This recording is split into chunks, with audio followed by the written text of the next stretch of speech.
Rex, I want to start with you on just your basic reaction to hearing, like Adam said, unless he has a change of heart, he's not showing up.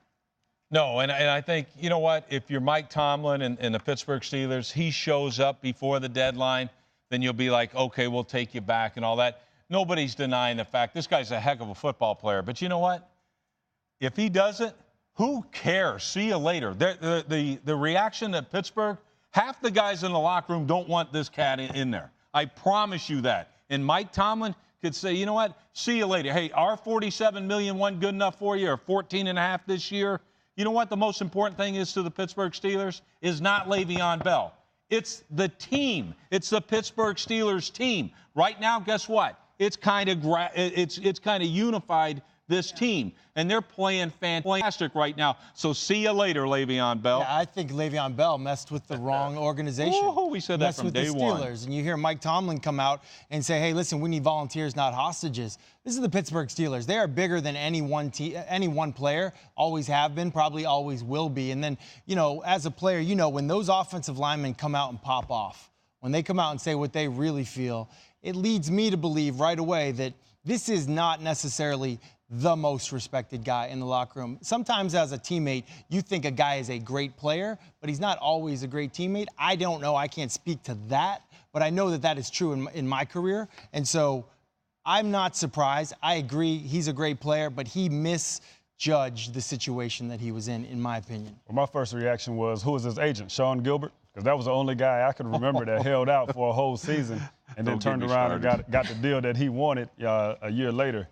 But I feel like the way that they're handling it now is the way they should have handled it at the beginning of training camp. He's not here, we move on. You know, but I think what happened was early on in the season, they didn't quite know what they had in James Conner. They didn't really know. They knew what they had in Le'Veon Bell, and of course they want him, and they feel like he was a big piece of the puzzle to get them, you know, back to an AFC championship game and ultimately to the Super Bowl.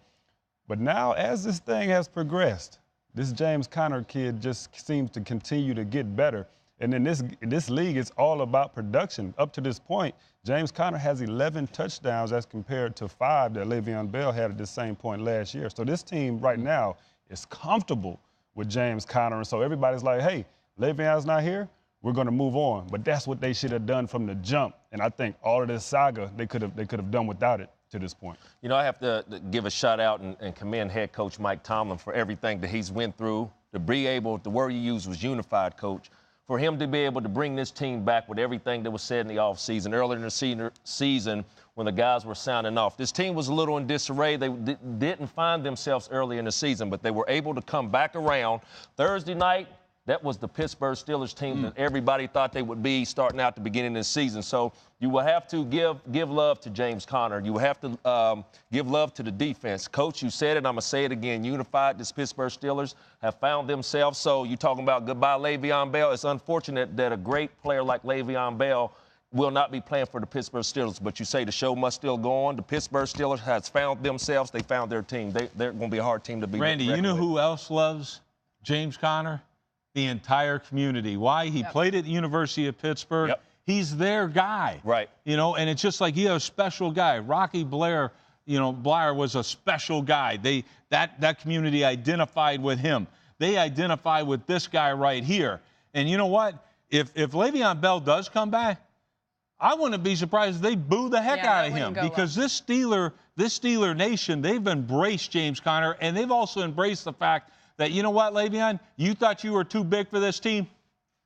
I don't care. Wear your jerseys. I don't see them. It's the Steel City, right? Yep. The Steel City. You know, they're identified by toughness, and that's exactly what James Conner showed him through his fight, the things that he's going through physically, you know, and emotionally, trying to fight his way back to being a football player and being a productive player and teammate. That's what they gravitate towards. So I think you're right about the booing. They got a guy who was appreciative of what he has, like really appreciative, and they got a guy who they feel like right now it's not about the team. It's not about the Pittsburgh organization. They don't like that. Well, and James has been so easy to embrace, not only because of what he's been through, but he's literally been better than Le'Veon Bell, who was in the conversation for best running back in the league last year through 9 games. Conner, 11 touchdowns at this point. Last year, Bell, only 5. He's got more yards for scrimmage. And the thing that everybody gave Le'Veon Bell so much credit for, rightly so, is his hands, being able to catch the ball. James Conner has more receiving yards too. So I'm not saying they wouldn't embrace him either way. It's just a whole lot easier to embrace when he's winning you games like this. Production makes it a whole Yes, lot it better. does. I got a negative though. That haircut. That haircut. It's got to. You know what? But When you you're- have no when hair. you're- Talking, Matthew. I'm saying. Yes, He can is grow his jealous. hair. If I can make fun of your haircut. That is jealousy. Really quick. Can they win a Super Bowl without Le'Veon Bell this year? Yes. This year. Yes. Anybody pick him to win the Super Bowl? That's later in the show. We're gonna talk about that. Okay. That's called a tease.